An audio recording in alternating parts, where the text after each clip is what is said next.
আশা করি আপনারা সবাই ভালো আছেন। আমি Natore fish farming research centre fishing ইয়ার্ডের পক্ষ থেকে খন্দকার জুয়েল ইমাম জানাচ্ছি আন্তরিক অভিনন্দন।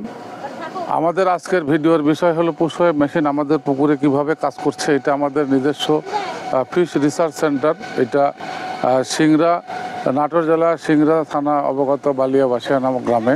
এইখানে আমাদের পিছনে যে মেশিনটি চলতেছে এই মেশিনটির নাম পুশ দি ওয়েভ মেশিন। এটাকে আমি বলে থাকি mother of aerator in the pond. এই মেশিনের কার্যকারী ক্ষমতা যেটা সেটা আপনাদেরকে বুঝতে হবে। এইটা 50% থেকে 150% পর্যন্ত এটা 1 হর্সের মেশিন। 0.75 kW লেখা থাকবে, 1 HP।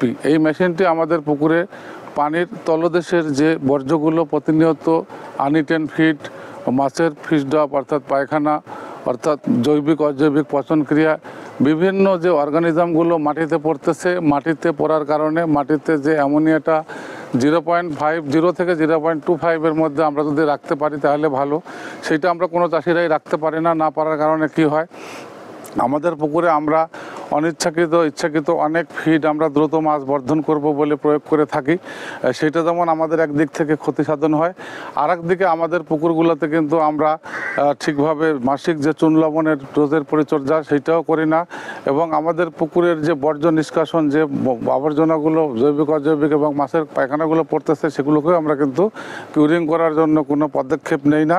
তাই এই পুশওয়েভ মেশিন যদি পুকুরের মাঝখানে ঘুরে, একটা চারির মধ্যে হাত দিয়ে ঘোরালে যেভাবে পানিটা চারিদিক থেকে ছুটে চলে যেতে চায় এবং মাঝখানে কাছে হয়ে যায়, পুশওয়েভ মেশিনটা ঠিক এইভাবে পুকুরের মাঝখানে দিলে এই পুকুরটাতে মাদার ভূমিকায় কাজ করে থাকে। তাতে করে কি হয়, পুকুরের তলদেশের যে বর্জ্যগুলো সেই বর্জ্যগুলো কিন্তু সূর্যের আলোতে চলে আসে এবং সূর্যের যে সালোক সংশ্লেষণ দিনের বেলাতে সেটাতে প্রচুর পরিমাণে খাবারে রূপান্তরিত হবে। আপনারা দেখতে পাচ্ছেন এই পুকুরে অলরেডি খাবার শুরু। আজকে যদিও মিডনাইট সূর্যের আছে, তারপরে প্রচুর খাবার তৈরি হওয়ার পরিবেশ সৃষ্টি শুরু হয়ে গেছে। এবং আগামীতে আপনারা যারা মাছ চাষ করবেন তাদেরকে অবশ্যই চিন্তা করতে হবে যে মাছ চাষ একটি স্বপ্ন, মাছ চাষ একটি কৃষি, মাছ চাষ একটি উদ্ভাবনী এবং মাছ চাষ একটি নিজের আত্মকর্মসংস্থান প্রতিষ্ঠার একটি লক্ষণীয় এবং অনুপ্রেরণীয় বিষয়। সেটাকে যদি আমরা কার্যকারী করতে চাই তাহলে আমাদের এই পুকুরে আমরা যেমন একটি পুশওয়েভ মেশিন দিচ্ছি, আমাদের এখানে একটা সারফেস পানিকে ঘূর্ণায়ন গতি সৃষ্টি করা এবং পানিটাকে সূর্যের আলোতে মিশায় পানিতে যে নিয়মিত অর্গানিজমগুলো ক্রিয়েট হচ্ছে সেগুলোকে ধ্বংস করার জন্য, সূর্যের আলোতে আনার জন্য একটা পুকুরে 2 থেকে 3 ধরনের মেশিন সেট আপ দেওয়ার প্রয়োজন হতে পারে। কম্পারেটিভলি এবং পার্টলি আমাদের সেই মেশিনগুলো চালাইতে হতে পারে।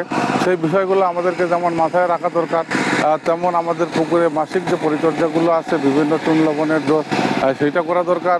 কারণ আমাদের পুকুরে আমরা এয়ারড্রপ লাগালে ক্ষান্ত হইলাম এইটা না, আমাদের পুকুরের পানির স্বাস্থ্যটা মাপার জন্য মাটির অ্যামোনিয়া, পানির অ্যামোনিয়া এবং আপনার হলো যে অম্লত্ব, খারত্ব, মাটি এবং পানির দ্রবীভূত অক্সিজেন, এগুলো আমাদেরকে টেস্ট করতে হবে। কারণ আমাদের স্বপ্ন হলো আমরা স্টার্টিং টু ফিনিশিং, আমরা আজকে স্টার্ট করলাম, আফটার 4 মান্থ আমরা মিঠা পানির যে বাংলা মাছগুলো আছে, রুই, কাতলা, মৃগেল, আমাদের সিলভার কাপ, আমাদের মিরর কাপ, আমাদের কালবাউস, আমাদের গ্লাস কাপ, আমাদের ব্রিগেড কাপ, আমাদের এই ধরনের মাছগুলোকে আমরা প্রতিনিয়ত বড় করার জন্য চেষ্টা করব। এবং সেটা করতে গেলে বর্তমান সময়, সম্প্রতি সময় আমাদের অ্যারোটরের কোনো বিকল্প নাই। এবং অ্যারোটরে হলো আমাদের একটি বর্তমান মাছ চাষের টেকসই উন্নয়ন প্রযুক্তির মূল মাধ্যম। এটাকে আমরা কাজে লাগানোর চেষ্টা করব এবং আমরা আগামীর মাছ চাষে একটি করে হলো যেনারা লাগাননি তেনারা লাগাবেন। একদিকে আপনাদের ফিড সাশ্রয় হবে, মাছ দ্রুত বর্ধন হবে, রোগ ব্যাধি হবে না, মাছ কখনো ভাসবে না এবং মাছ দ্রুত আপনাদের লাভজনক পর্যায়ে বেড়ে উঠবে। প্রত্যাশা রেখে সবার সুস্বাস্থ্য দীর্ঘ কামনা করে শেষ করছি। ভালো থাকবেন সবাই। আসসালামু আলাইকুম রহমতুল্লাহি ওয়া বারাকাতুহু।